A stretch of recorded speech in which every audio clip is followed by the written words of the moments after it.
الحمد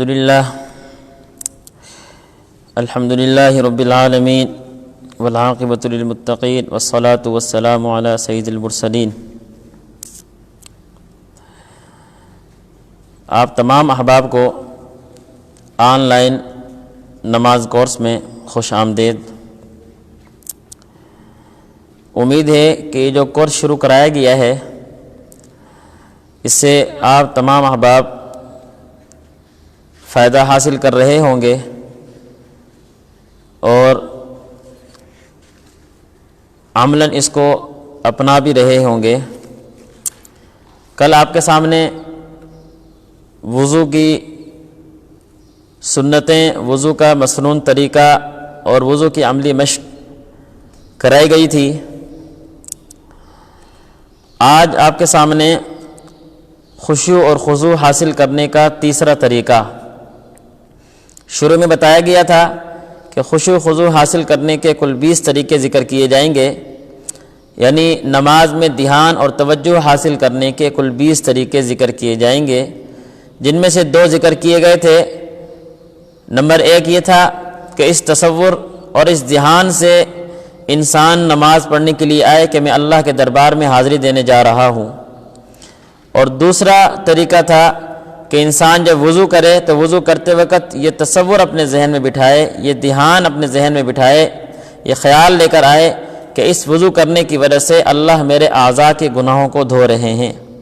جیسے جیسے میں آزاد ہوتے جا رہا ہوں، میں گناہوں سے پاک صاف ہوتا جا رہا ہوں، وضو کر کے میں پاک صاف ہو کر اللہ رب العزت کی بارگاہ میں کھڑا ہونے جا رہا ہوں۔ آج خشوع حاصل کرنے کا تیسرا طریقہ۔ خشوع حاصل کرنے کا تیسرا طریقہ یہ ہے کہ انسان جو تلاوت کرے، تکبیر تحریمہ پڑھے، تسبیحات پڑھے، سورہ فاتحہ کی تلاوت کرے، کوئی سورت پڑھے، تو اس تلاوت کے معنی پر توجہ دے، اس تلاوت کے ترجمے پر غور و فکر کرے۔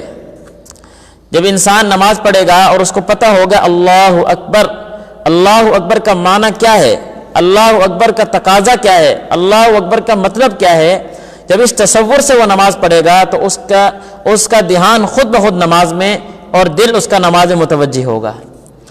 تو تیسرا یہ طریقہ ہے خشوع حاصل کرنے کا، وہ یہ کہ جو دعا پڑھے، جو ذکر و اذکار کرے، جو تلاوت کرے، جو تکبیرات پڑھے، ان کے معنی پر غور کرے، تدبر، فکر کرے کہ اللہ رب العزت مجھ سے اس کلمات سے کیا چاہتے ہیں، سبحان ربی العظیم کا کیا مطلب ہے، سبحان ربی الاعلیٰ کا کیا مطلب ہے، یہ جو اٹھتے بیٹھتے میں تکبیرات کہہ رہا ہوں ان کا کیا مطلب ہے، اللہ مجھ سے کیا تقاضا کر رہے ہیں، سورہ فاتحہ میں ہر رکعت میں پڑھتا ہوں، یہ سورہ فاتحہ کا کیا معنی ہے، اس سورہ فاتحہ میں مجھ سے کیا مطالبہ کیا گیا ہے۔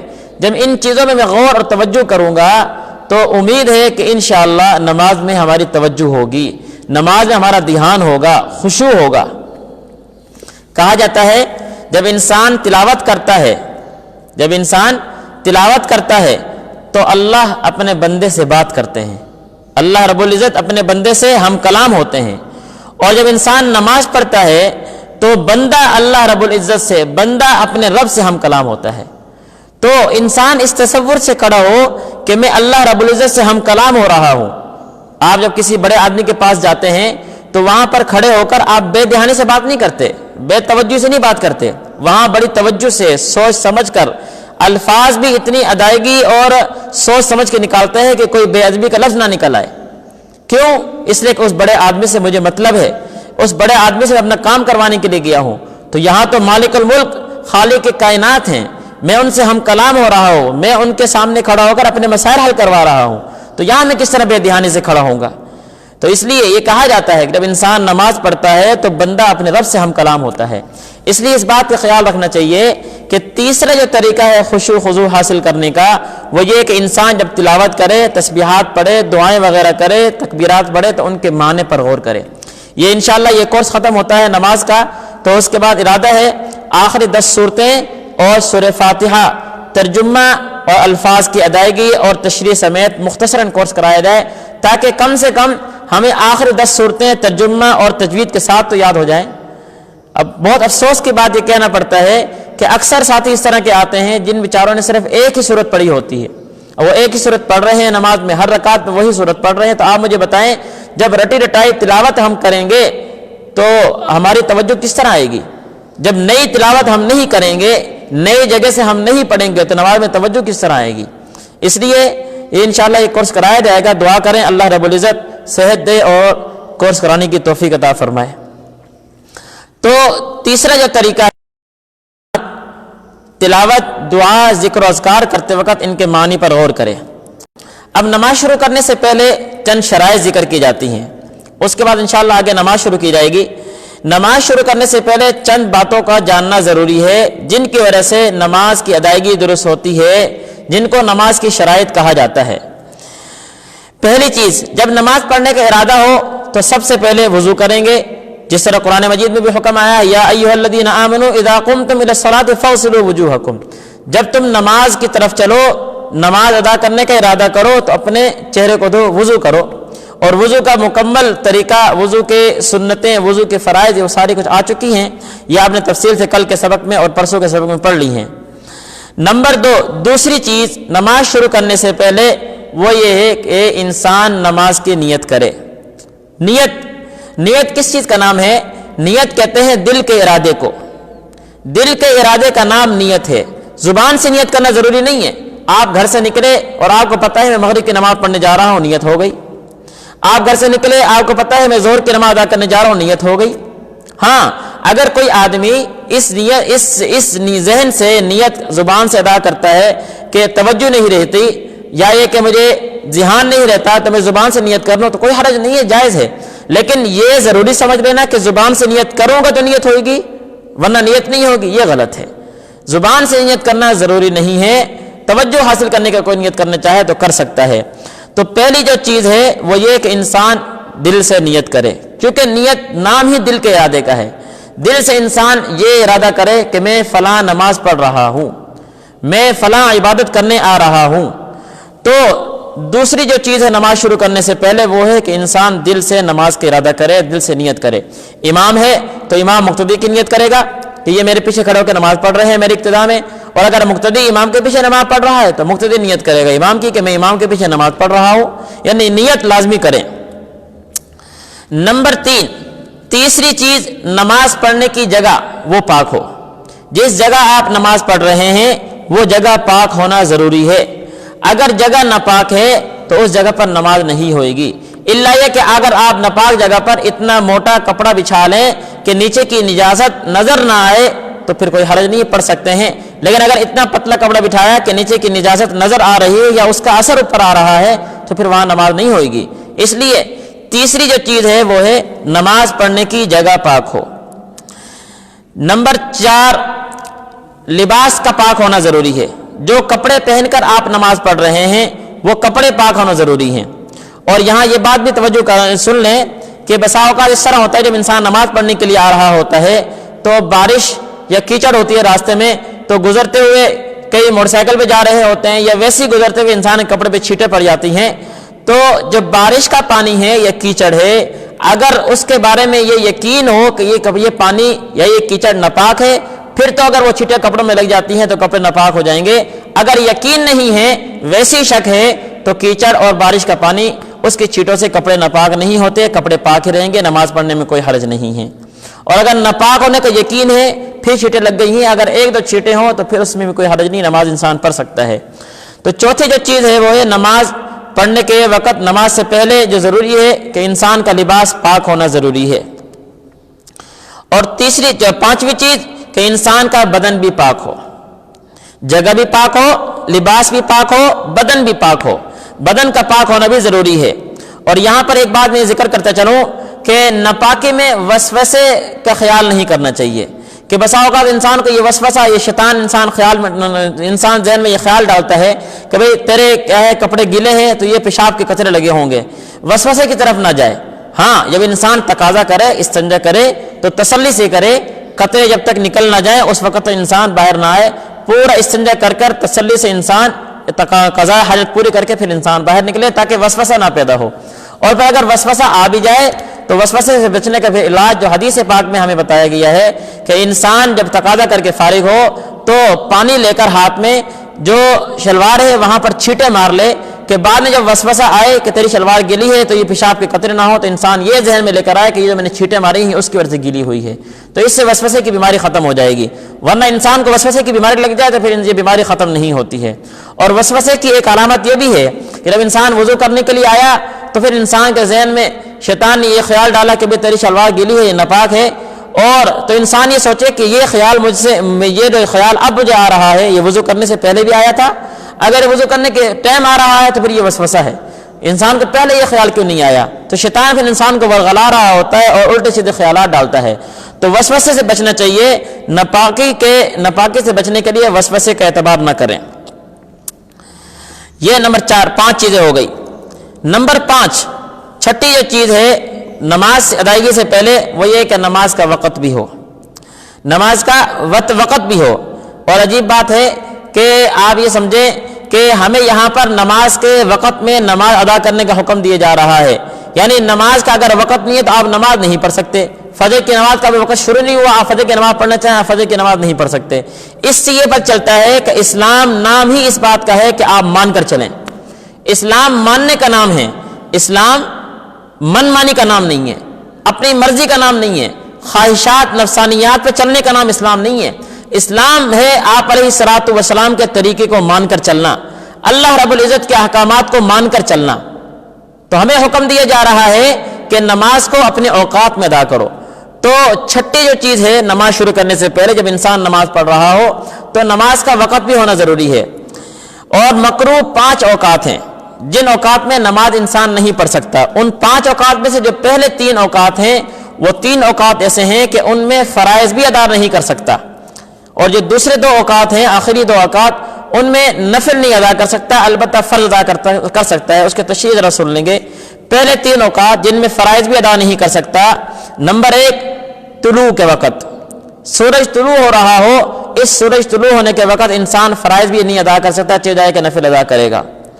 اور دوسرا جو وقت ہے وہ ہے غروب کا وقت، جس ٹائم سورج غروب ہو رہا ہو، سورج کے غروب ہونے کے وقت بھی انسان نماز نہیں ادا کر سکتا، فرض ادا نہیں کر سکتا، الا یہ کہ سورج کے غروب ہونے کے وقت جب سورج پیلا ہو جائے، پیلا زرد ہو جائے، غروب ہونے، یہ درمیان میں وقت ہے پیلا زرد ہونے کے بعد غروب ہونے تک، اس وقت میں انسان اس دن کی عصر کی نماز پڑھ سکتا ہے، اس دن کی عصر کی نماز پڑھ سکتا ہے۔ ہاں، اس کے علاوہ قضا نماز پڑھنا چاہے، نفل پڑھنا چاہے تو نہیں پڑھ سکے گا۔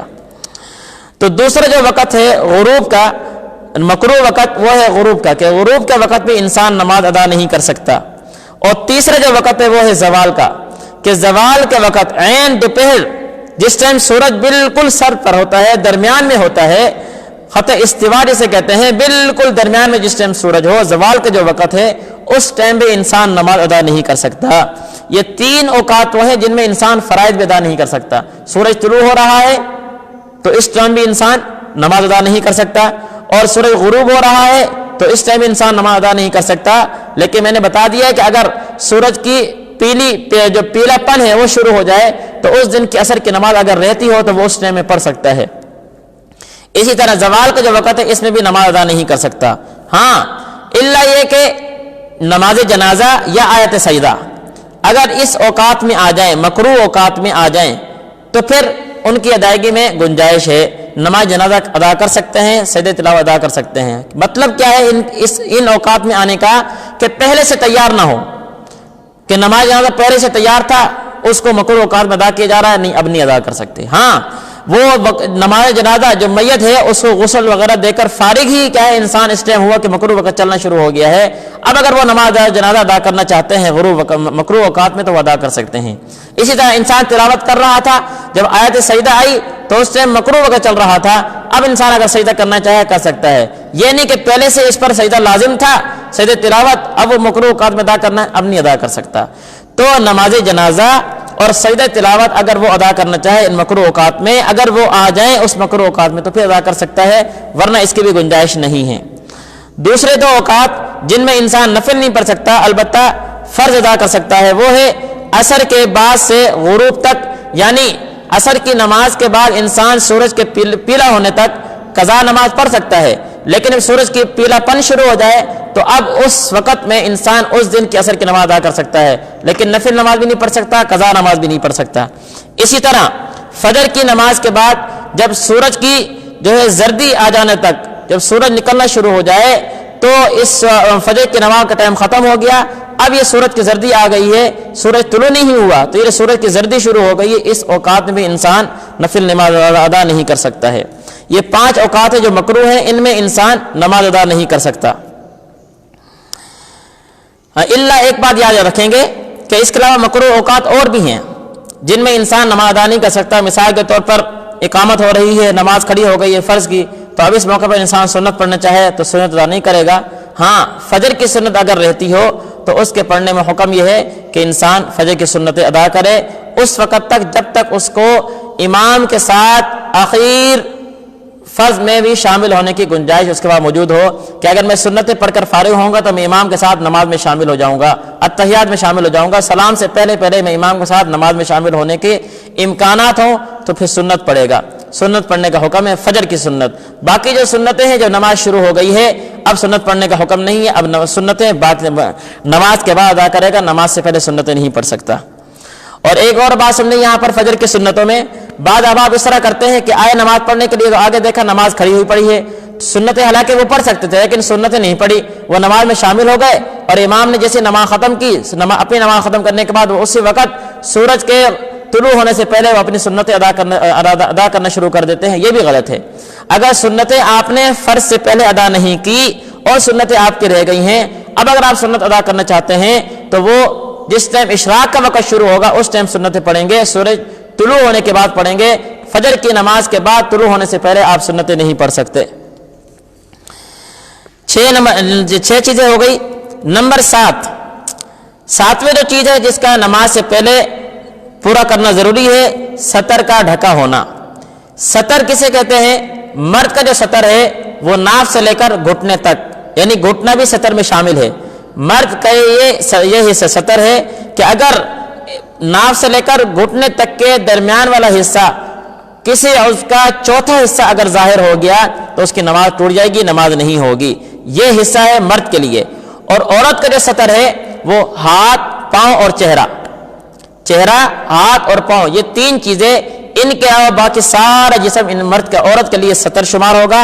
عورت کے لیے ضروری ہے کہ ہاتھ، چہرہ اور پاؤں کے علاوہ باقی سارے جسم کو نماز میں چھپائے، حتیٰ کہ بال بھی، کہ اگر بال، اب ہم عورتیں دوپٹہ پہنتی ہیں، اسکارف پہنتی ہیں تو اس بات کا خیال نہیں رکھتی کہ نماز میں ان کے بال پیچھے سے نظر آ رہے ہوتے ہیں۔ بعض عورتوں کے بال لمبے ہوتے ہیں، وہ نیچے لٹک رہے ہوتے ہیں، وہ دوپٹے سے باہر ہوتے ہیں، اسکارف سے باہر ہوتے ہیں۔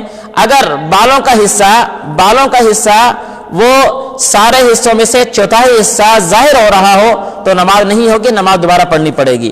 اس لیے عورتوں کو چاہیے، اپنی ماں بہنوں کو چاہیے کہ وہ نماز ادا کرتے وقت اس بات کا خیال رکھیں کہ ہاتھ، پاؤں اور چہرے کے علاوہ باقی سارے جسم کو نماز میں ڈھکنا ان کے لیے ضروری ہے، اس کو چھپا کر رکھیں گی۔ اسی طرح یہ بات بھی ضمناً ایک آ گئی ہے، اس کو سمجھ لیں کہ سطر اور چیز ہے، پردہ اور چیز ہے۔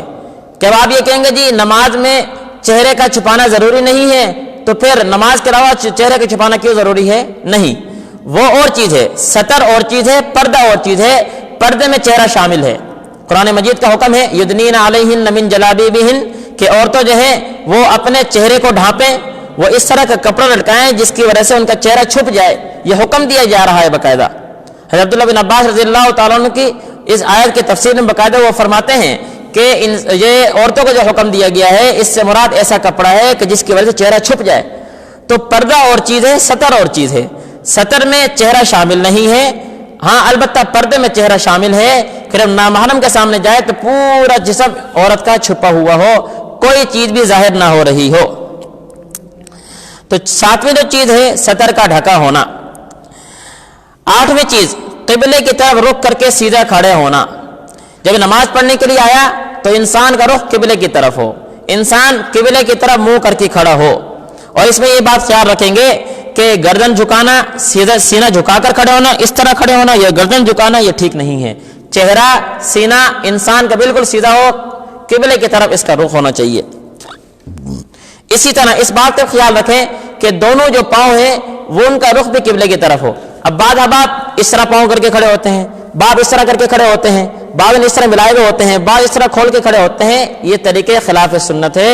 سنت طریقہ یہ ہے کہ دونوں پاؤں کا رخ قبلے کی طرف ہو اور بالکل سیدھے کھڑے ہوں، نہ سینہ جھکا ہوا ہو نہ سر جھکا ہوا ہو، دونوں پاؤں کا رخ قبلے کی طرف ہو، یہ سنت طریقہ ہے۔ جب انسان نماز کے لیے آئے تو 8ویں چیز ہے کہ قبلے کی طرف رخ کر کے سیدھا کھڑے ہونا۔ ہاں، اسی میں یہ بات سمجھیں گے کہ دونوں پاؤں کا رخ بالکل قبلے کی طرف کریں گے، لیکن اس میں یہ بات خیال رکھیں گے کہ پاؤں آگے پیچھے کر کے کھڑا ہونا، ایک پاؤں پہ زور دے کے کھڑے ہونا، جس طرح بسا اوقات انسان تھک جاتا ہے تو ایک پاؤں پہ زور دے کے کھڑا ہو جاتا ہے، یہ مکروہ ہے، ٹھیک نہیں ہے، خلاف سنت ہے۔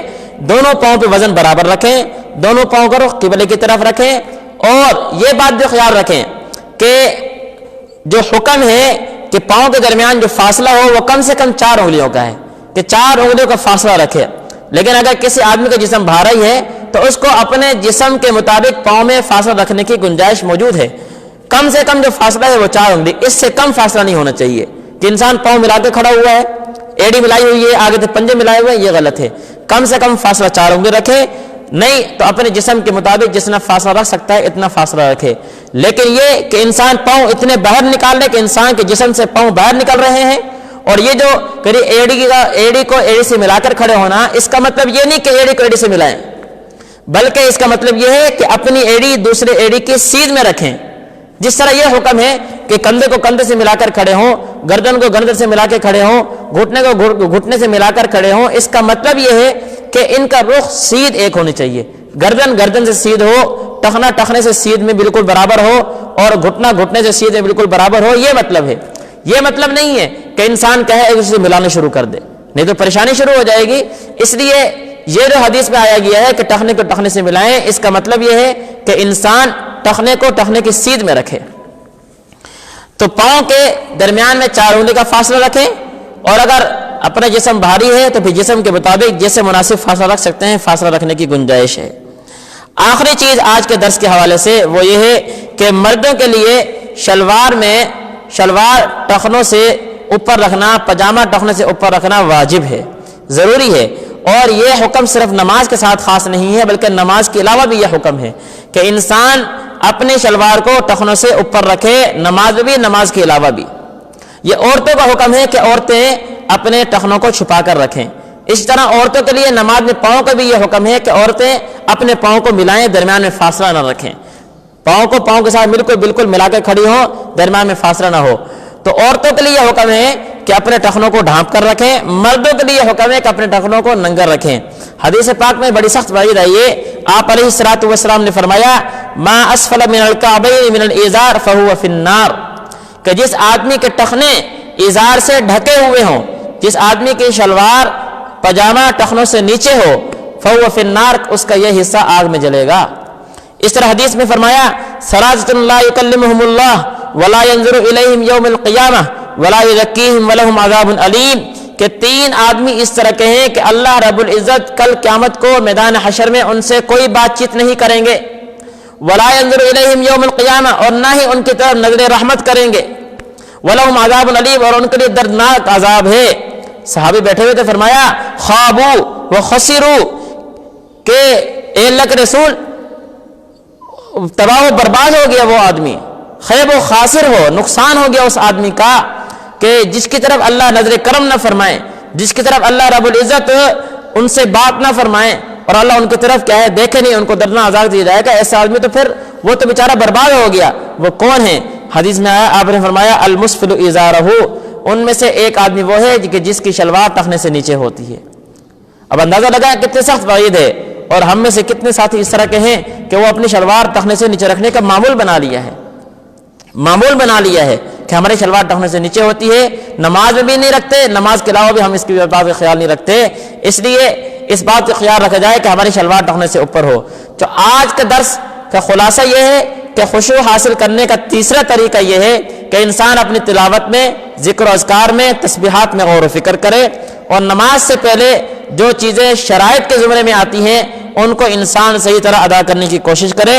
انسان دل سے نیت کرے، جگہ پاک ہو، لباس پاک ہو، بدن پاک ہو، مکروہ وقت نہ ہو، اس طرح سطر ڈھکا ہوا ہو، قبلے کی طرف رخ کر کے کھڑا ہو، اور دونوں پاؤں قبلے کی طرف ہوں، شلوار ٹخنے سے اوپر ہو۔ یہ آج کے درس سے خلاصہ تھا۔ امید ہے اللہ رب العزت ہمیں ان باتوں پر عمل کرنے کی توفیق نصیب فرمائے، اور جو احباب تک یہ میسج پہنچ رہا ہے تمام احباب کوشش کریں یہ درس اور اس کو سننے کی کوشش کریں اور اس پر عمل کرنے کی کوشش کریں کہ ہماری نماز اگر درست ہو گئی تو ہمارے باقی معاملات بھی درست ہو جائیں گے، اگر ہماری نماز اگر درست نہ ہوئی تو ہمارے باقی معاملات بھی درست نہیں ہوں گے۔ اس لیے رمضان کے حوالے سے یہ کوشش کرنی چاہیے کہ رمضان کا مہینہ بابرکت مہینہ ہے، ہم جتنی کوشش کریں اپنی نماز کو درست کرنے کی اتنی کم ہے۔ باقی آخر میں گزارش ہے تمام احباب جو اس درس سے فائدہ اٹھا رہے ہیں اور اس سبق کو یاد کے سن رہے ہیں، اس پر عمل کر رہے ہیں، ان سے گزارش ہے کہ کمنٹس میں اپنا نام، اپنا پتہ اور فون نمبر سینڈ کر دیں، تاکہ اس کے بعد اگر بعد میں کوئی اور کورس بھی کروایا جائے تو آپ کو واٹس ایپ کے ذریعے اس کی اطلاع دے دی جائے، تاکہ تمام احباب تک جتنے بھی دینی معلومات اس ذریعے پہنچ سکتی ہے وہ ہم پہنچاتے رہیں۔ اللہ ہمیں ان باتوں پر عمل کرنے کی توفیق نصیب فرمائے۔ والسلام۔